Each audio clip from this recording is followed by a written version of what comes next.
देवता विश्वदेवा छंद अनुष्टुप स्वर गांधार उदात्त। ओम न अस्य क्षेत्रे पुष्करिणी न आंडिकं जायते विषम यस्मिन् राष्ट्रे निरुध्यते ब्रह्मजाया अचित्या। पुष्करिणी गति आच्छादन भी प्रक्षेपण बल उस क्षेत्र कभी उत्पन्न नहीं होते स्वामी। वह ब्रह्म जनित है वेद शब्द होकर अचेत अविचारशील जो राष्ट्र उसे अवरुद्ध करे। मंत्रार्थ अस्य इसके क्षेत्रे क्षेत्र में पुष्करिणी पोषणकारी न नहीं और आंडिकम प्रगति प्राप्ति आच्छादन विषम प्रक्षेपण बल न नहीं जायते उत्पन्न होता है यस्मिन जिस राष्ट्र में ब्रह्म जाया ब्रह्म वृद्धिशील वृद्धिकर्ता से उत्पन्न वेद विद्या को अचित्या अचेतन से विचारहीनता से निरुद्ध किया जाता है। भावार्थ जिस राष्ट्र में ब्रह्म अर्थात वृद्धिशील वृद्धिकर्ता परमात्मा से उत्पन्न वेद विद्या को अचेतना विचारहीनता के कारण निरुद्ध किया जाता है रोका जाता है, इस क्षेत्र में पुष्करिणी पुष्टकारी पोषणकारी नहीं उत्पन्न होता है और प्रगति प्राप्ति आच्छादन प्रक्षेपण बल नहीं उत्पन्न होता है।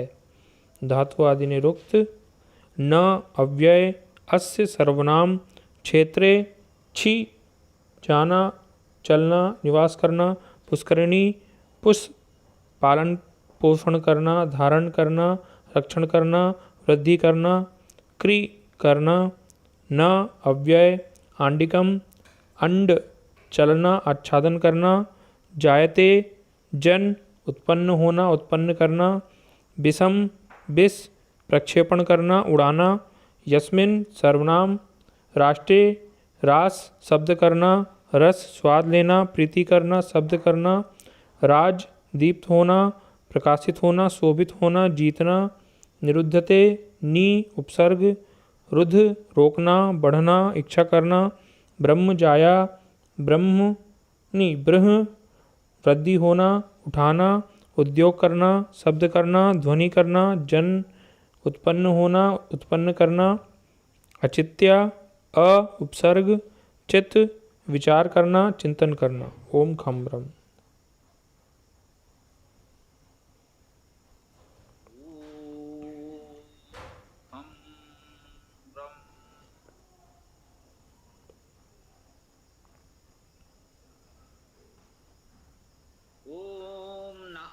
क्षेत्रे पुष्करिणी न आंडिकं जायते विषम यस्मिन् राष्ट्रे निरुध्यते ब्रह्मज्ञाया अचित्या। इस सूक्त में हम लोग विषय को समझ रहे हैं। जिस राष्ट्र में ब्रह्म जाया ब्रह्म से उत्पन्न व्यवस्था का अवरोध किया जाता है वहां पर सद्गुण नहीं रह पाते हैं। इस मंत्र में भी हमको यही बात इसी रूप में समझाने का प्रयास किया जा रहा है। नहीं इसका क्षेत्र में पुष्करिणी पोषणकारी स्पष्ट है, पुष धातु है पोषण करना, पुष्कर पोषण करने वाला, पुष्करिणी पोषणकारी बहुत स्पष्ट शब्द हैं, इसको किसी व्याख्या की आवश्यकता नहीं अनुभव हो रही है। फिर भी जैसा कि अभी पढ़ा गया वेदायन में या हमारे सभी वेद भाष्यों में सभी शब्दों के धातुवादी को दिए ही हुए हैं, आप वहाँ पढ़ सकते हैं देख सकते हैं। सब क्षेत्र में भी छह धातु है, चलना निवास करना दोनों अर्थ हैं। तो क्षेत्र वो है जहाँ हम निवास करते हैं, जहाँ चलते हैं गति करते हैं। कहते हैं गोचारण का क्षेत्र है, कृषि क्षेत्र है, क्रीड़ा क्षेत्र है, विभिन्न प्रकार की गतिविधियां हमारी जहाँ होती हैं वो क्षेत्र है।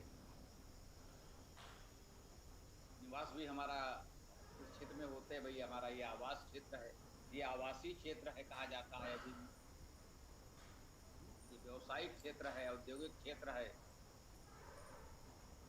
तो जिस प्रकार की गतिविधियां जहां होती हैं वो छी गतो छी निवासे धातुएं हैं। गतिविधि जहां हो, जहां निवास हो, तो उसे हम क्षेत्र कहते हैं।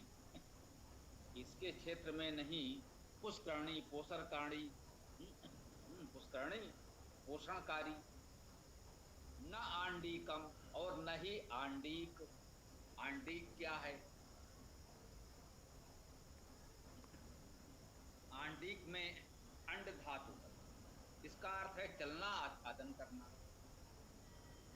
अब अंड धातु से अंडा प्रचलित है। आच्छादन,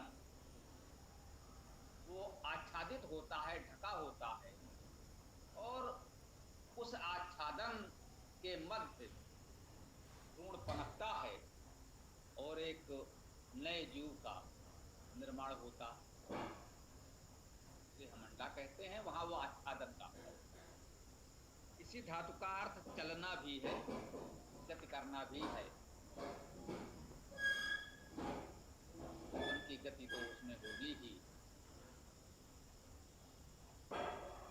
और भी गत्यर्थक उपयोग इसका अन्य शब्दों में किया जा सकता है। तो यहाँ आंडीकम ने गति के अर्थ को प्रधानता दी है। आच्छादन भी कह सकते हैं, क्योंकि हमारा आवास निवास आदि आच्छादन कहा जा सकता है विभिन्न प्रकार से। गतिशीलता को हमने यहाँ पर प्रमुखता दी। न आंडीकम जायते विषम, इसमें न आंडीकम प्रगति प्राप्ति आच्छादन विषम प्रक्षेपण बल। विष धातु का अर्थ प्रक्षेपण करना, उड़ाना। धातुओं का ध्यान रखकर अर्थ करें तो कितना सरल हो जाता है। कहीं बड़ा अटपटा शब्द लगता है, इसका अर्थ कैसे होगा? जब धातु खोजा तो सरलता से वो धातु मिल गई और सारी समस्या हल। कितना सुंदर, सब प्रमाण बिल्कुल उत्तम अर्थ हमारे समझ में हो जाता है। अन्यथा आप देखते रहिए, इसमें देखें ये अंडा कहाँ से आ गया, ये विषम क्या है, बड़ा कठिन होता है। बहुत सरल है, धातु खोज लीजिए, अर्थ मिल जाएगा। आंडीकम में गतिशीलता को प्रधानता देते हुए प्रगति और प्राप्ति के अर्थ ग्रहण किए गए, और आच्छादन तो उसका अर्थ है ही, वह भी ले लिया गया। तो अर्थात आंडीकम अर्थात प्रगति प्राप्ति आच्छादन विषम प्रक्षेपण बल। प्रक्षेपण करने की सामर्थ्य होनी चाहिए, बल होना चाहिए, हम किसी को प्रक्षेपित कर सकें। जैसे समय अंतरिक्षयान का प्रक्षेपण होता है, विचारों का प्रक्षेपण होता है, वस्तुओं का प्रक्षेपण भी होता है, विचारों भावों का प्रक्षेपण भी होता है। ये जो प्रक्षेपण करने की सामर्थ्य है, इसको हमने यहाँ विषम कहा। न जायते, नहीं उत्पन्न हो। तो इसमें बताया गया कि अस क्षेत्रे, इसके क्षेत्र में पोषणकारी नहीं और प्रगति प्राप्ति आच्छादन भी नहीं उत्पन्न होते हैं। उस क्षेत्र में न तो पोषण उत्पन्न होगा, पोषणकारी उत्पन्न होंगे। अब पोषणकारी में समाज के उन पोषणकारी सज्जनों को भी मान सकते हैं, जो समाज के हित का ख्याल रखते हैं, ध्यान रखते हैं, जो समाज के हित की बात सोचते हैं, समाज के हित का प्रयास करते हैं, समाज में जिनको पोषण की आवश्यकता है उनका पोषण करने का प्रयास करते हैं। तो पुष्करणी अर्थात वे पोषणकारी लोग, ऐसे दिव्य जन देव जन सज्जन उस क्षेत्र में उत्पन्न नहीं होते। और आंडीकम जो प्रगतिशील हैं, आच्छादनकारी हैं, जो हमें प्रगति दे सकते हैं, आच्छादन दे सकते हैं, संरक्षण दे सकते हैं, कवच दे सकते हैं, अच्छे विचारों भावों का प्रक्षेपण कर सकते हैं, ऐसे लोग भाव विचार सद्गुण न जायते उत्पन्न नहीं होते हैं। कहाँ यस्मिन् राष्ट्रे निरुध्यते ब्रह्म जाया चित्या, ये सभी मंत्रों में स्थायी रूप से आ रहा है। इस राष्ट्र में, यस्मिन् राष्ट्रे, इस राष्ट्र में ब्रह्म जाया, ब्रह्म से उत्पन्न अचित्या, अचेतना के कारण निरुद्ध के किया जाता है। जिस राष्ट्र में जो ब्रह्म से उत्पन्न है उसको अचेतना के कारण, अचेतन होने के कारण, विचारशील होने के कारण निरुद्ध करने का प्रयास किया जाता है, वहां पर ये गुण उत्पन्न नहीं होते हैं। वहां पुष्करणी उत्पन्न नहीं होते हैं, पोषणकारी उत्पन्न नहीं होते हैं, अंडीकम अर्थात प्रगत प्राप्ति आच्छादन उत्पन्न नहीं होते हैं, विषम अर्थात प्रक्षेपण बल, समाज के ऐसे प्रभावशाली जो अच्छे भावों विचारों का समाज में प्रक्षेपण कर सकें, वे उत्पन्न नहीं होते हैं।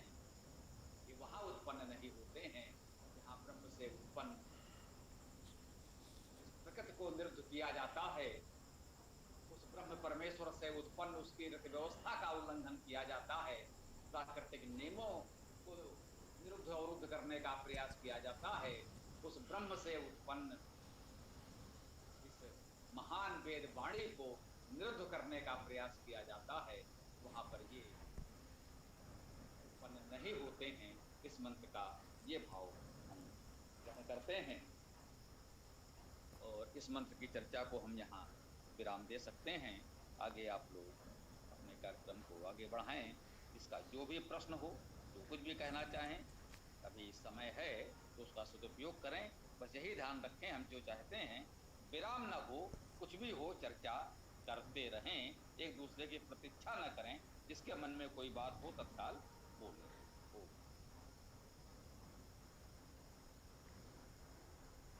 स्वामी जी, ये जो शब्द आया है ब्रह्मांड, जो हम मतलब हम लोग पढ़ते हैं, तो इसका मतलब क्या होगा ब्रह्मांड शब्द का?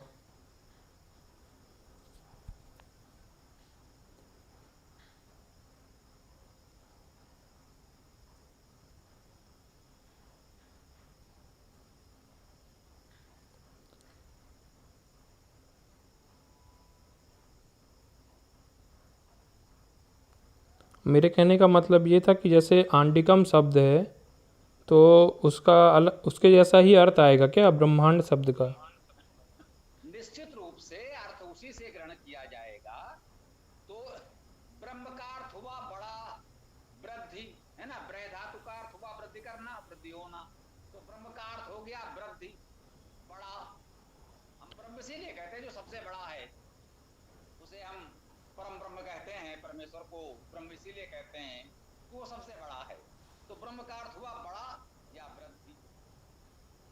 जैसे क्रिय धातु से कर्म, ध्री धातु से धर्म आदि बनता है, जन धातु से जन्म बनता है, वैसे ही ब्रह धातु से ब्रह्म बनता है। वैसे इस प्रकार समझते जाइए, कोई भ्रम नहीं होगा। तो ब्रह्म का अर्थ क्या हो गया? बड़ा।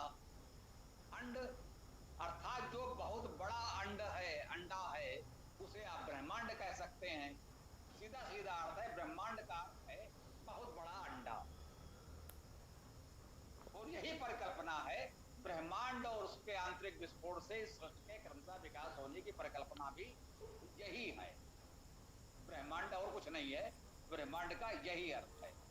अब यहाँ पर अंड धातु से आप गतिशीलता और आच्छादन दोनों अर्थ ग्रहण कर सकते हैं। एक बहुत बड़ा अंडा है, आच्छादन है, एक बड़ा आकार है, और उसमें जो आंतरिक विस्फोट होता है या कुछ भी होता है, जिस प्रकार की कोई गतिविधि होती है, चेतना सक्रिय होती है, तो उसमें वो गतिशीलता जो उत्पन्न होती है और धीरे धीरे उसमें प्रसार विस्तार होने लगता है और विराट सृष्टि उत्पन्न हो जाती है। तो यही ब्रह्मांड है, यही समझना है, इससे अतिरिक्त कुछ नहीं। धन्यवाद स्वामी जी।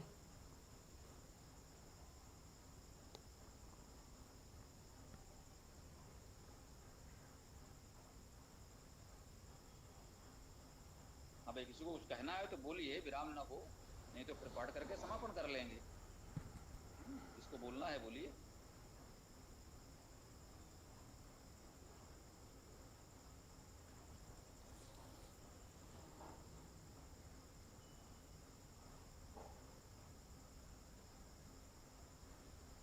ऐसा प्रतीत हो रहा है किसी का कोई प्रश्न नहीं है क्या?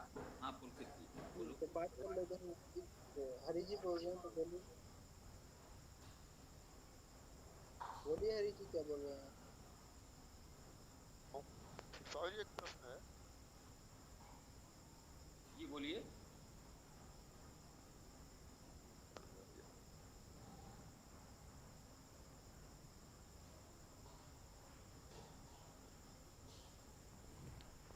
जी हरि जी को हम सुन नहीं पा रहे हैं, क्या कुछ और लोग सुन पा रहे हैं?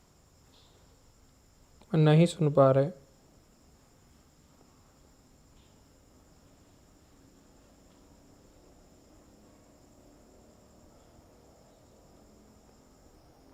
हाँ भाई हरि जी, किसी कारण से आपकी बात हम लोग सुन नहीं पा रहे हैं, कोई तकनीकी समस्या होगी,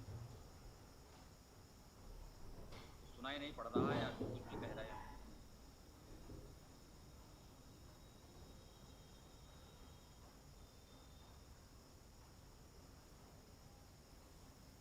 हरि जी क्या आप हमको सुन पा रहे हैं? ये बताइए कि आप हमारी बात सुन पा रहे हैं? जी स्वामी जी आवाज आ रही है आपकी, बराबर सुन रहा हूं। नहीं आप सुन रहे हैं नहीं, हरि जी कुछ बोलने का प्रयास कर रहे हैं कि उनकी बात हम लोग नहीं सुन पा रहे हैं, तो हम उनसे कह रहे हैं क्या वो आप सुन पा रहे हैं? अच्छा वो तो कुछ होगा। ठीक है पाठ करते किसी हैं। को कुछ कहना हो तो बोलिए, नहीं फिर आगे बढ़ें। पाठ करते हैं, पूछ लेंगे किसी साथी को प्रश्न हो तो पूछ लीजिए। ठीक है। ओम न अस्य जाया शत्वहि कल्याणि तल्पम आशये यस्मिन् राष्ट्रे निरुध्यते ब्रह्मजाया अचित्या जो सृजनशील सतवाही है कल्याणी सिद्धि प्रतिष्ठा है वह ब्रह्म जनित है वेद शब्द वह कभी नहीं आश्रय करती होकर अचेत अविचारशील जो राष्ट्र उसे अवरुद्ध करे। जी करते जाइए विराम लगाओ। ओम न विकर्ण तस्मिन् भीष्मनि जायते यस्मिन् राष्ट्रे निरुध्यते ब्रह्मजाया अचित्या। काव्यानुवाद। बहुश्रवणशील बहुमननशील उत्पन्न नहीं होते उसमें, वह ब्रह्म जनित है वेद शब्द होकर अचेत अविचारशील जो राष्ट्र उसे अवरुद्ध करे। ओम खम ब्रह्म। ओम न अस्य छत्ता निष्कृग्रीवः सूनानाम् एति अग्रतः यस्मिन् राष्ट्रे निरुध्यते ब्रह्मजाया अचित्या। जो हैं रक्षक नेतृत्व शब्द जो सृजनशील ऐश्वर्यवान वे उनको प्राप्त नहीं होते, वह ब्रह्म जनित है वेद शब्द होकर अचेत अविचारशील जो राष्ट्र उसे अवरोध करे।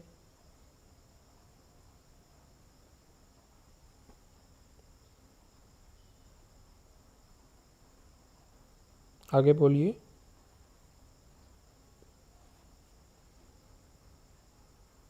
ॐ न अस्य श्वेतः प्रणकर्णो धुरीयुक्तो महीयते यस्मिन् राष्ट्रे निरुध्यते ब्रह्मजाया अचित्या।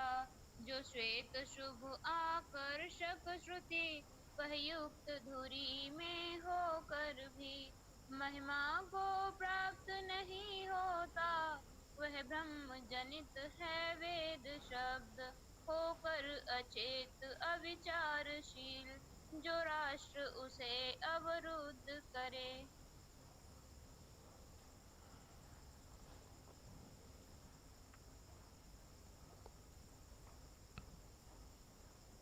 ओम नास्य क्षेत्रे पुष्करणी नांडीकं जायते विषम यस्मिन् राष्ट्रे निरुध्यते ब्रह्मजाया अचित्या।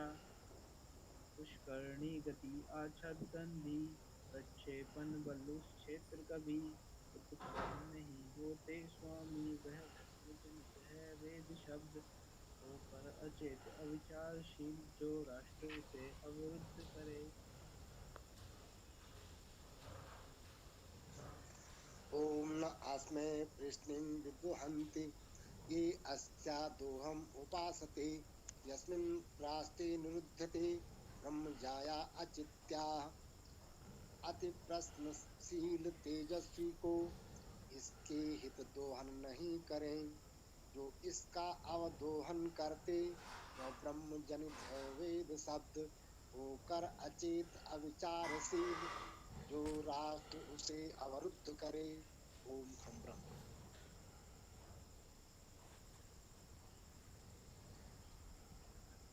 जी, अगर अभी भी किसी के मन में कोई प्रश्न कोई विचार आया हो तो कुछ समय है, प्रयास कर सकते हैं। बोलिए, किसी को बोलना है, नहीं फिर समापन तो करना ही है।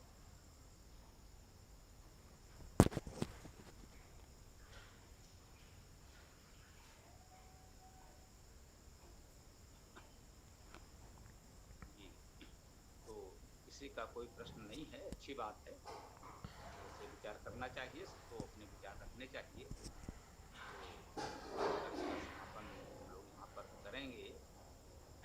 हाँ, नंदन जी, आपसे बात हुई थी, यजुर्वेद का 10वां अध्याय प्रथम 4 मंत्र इसमें वेदायन में हैं। मूल संहिता में देखें और इसमें देखें तो क्या आप देख पाए?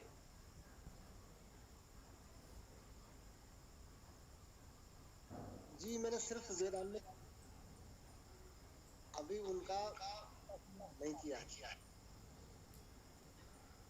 जी, उसको मूल संहिता में संहिता पाठ देखेंगे। वेदायन में तो जो कुछ भी है बहुत सरलीकरण हो गया है,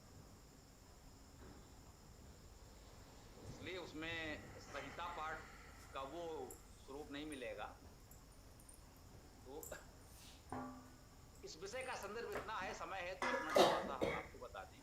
ये हम लोगों ने सरल पाठ प्रस्तुत किया है। जो भी पाठ आप लोग करते हैं, सुख का पाठ भी आपने किया, ये सरल पाठ है, संहिता पाठ नहीं है। अन्य ग्रंथों में जो भी आप कहीं भी कोई पुस्तक वेद की पढ़ेंगे तो वहां आपको संहिता पाठ मिलेगा। केवल हमारी पुस्तकों में सरल पाठ मिलता है। कहेंगे साहब, हमारी पुस्तकों में सरल पाठ मिलता है तो ये कहां से ले आए? हमने केवल इतना किया है कि उसकी संधियां तोड़ करके उसे सरल कर दिया है। अब पाठ करने में सबके लिए सरल हो गया है, इसीलिए हम उसको सरल पाठ कहते हैं। और यदि कभी किसी ने, जिसे पहले से संहिता पाठ में कुछ पढ़ा है फिर यहाँ पढ़ा, तो ये अनुभव हुआ कि इसको पढ़ते ही बहुत कुछ, पढ़ने में तो सरल है ही, बहुधा अर्थ भी स्पष्ट हो जाता है केवल सरल पाठ पढ़ते ही। शेष तो व्याख्या बाद में देखेंगे। तो ये सरल पाठ भी एक बड़ा कार्य था। इतनी विस्तृत व्याख्या करने से पहले हम लोगों ने सरल पाठ तैयार किया, चारों वेदों का संपूर्ण सरल पाठ तैयार किया, और हम लोगों ने चारों वेदों को एक पुस्तक के रूप में जो प्रस्तुत किया है वो उसमें सरल पाठ ही है। संहिता पाठ पर हम लोगों ने बहुत ध्यान नहीं दिया, क्योंकि वो तो सर्वत्र मिलता ही है, सभी प्रकाशनों में मिलता है। तो हम लोगों ने वही देने का प्रयास किया है जो अन्यत्र कहीं नहीं मिलता। तो वो सरल पाठ हमारा चारों वेदों का है, जो हमारा वेदभाष्य भी आपको मिलेगा, उसमें भी आपको सरल पाठ मिलेगा। जो चारों वेदों को एक पुस्तक के रूप में हमने केवल संस्कृत दिया है, इसमें कोई अर्थ आदि नहीं दिया गया है, वो भी सरल पाठ मिलेगा। तो वेद पाठ की दृष्टि से भी उपयोगी है वो, और अर्थ समझने में भी सहायक हो जाता है। स्वामी दयानंद जी ने कहीं कहा है, मैंने पढ़ा है, कि इस प्रकार से कहीं संधि तोड़ देने से, कहीं कुछ और इस प्रकार से एक शब्द का स्थान पर कोई दूसरा समान जैसा सरल शब्द रख देने से, उनका यह भी एक प्रकार का वेद भाष्य ही है, यह भी एक प्रकार का वेद व्याख्यान है। कि इस समय के अनुसार जैसे लोगों ने संस्कृत बिल्कुल नहीं पढ़ी है, उनके लिए तो एक शब्द का अर्थ बताना आवश्यक है ही। जो लोग संस्कृत को बहुत कुछ जानते हैं, उनके लिए यदि सरल पाठ भी कर दिया गया तो इतना ही उनके लिए पर्याप्त है। हो सकता है शेष अर्थ को स्वयं कर, तमाम उनकी अनेक गुत्थियां इससे सुलझ जाए। तो ये सब प्रयास यही है वेद व्याख्यान वेद व्यास के ही प्रयास हैं। हम लोगों ने भी सबसे पहले सरल पाठ चारों वेदों का तैयार किया, फिर धीरे धीरे ईश्वर की कृपा से भाष्य भी जो हो सका हो गया। अच्छा है, तो अब समय भी हो रहा है, किसी का कोई प्रश्न नहीं है तो ओम मंत्र के साथ अब हम लोग समापन कर सकते हैं।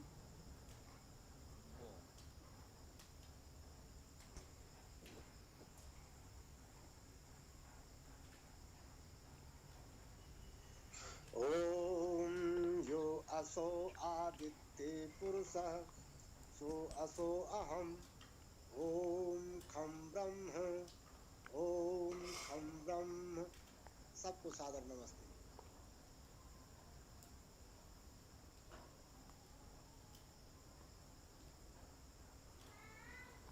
हरी जी आप कुछ कह रहे थे, जब आवाज नहीं आ रही थी, आप कह सकते हैं।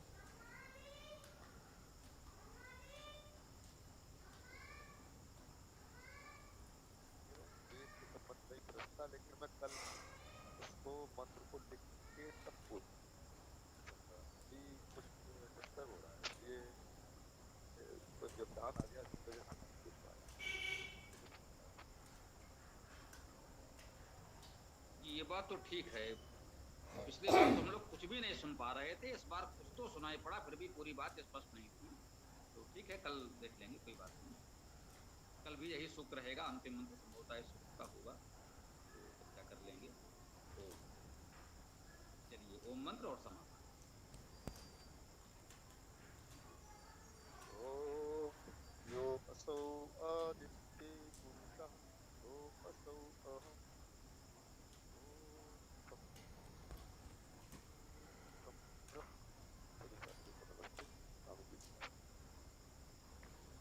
ओम यो असौ आदित्ये पुरुषः सो असौ अहम्।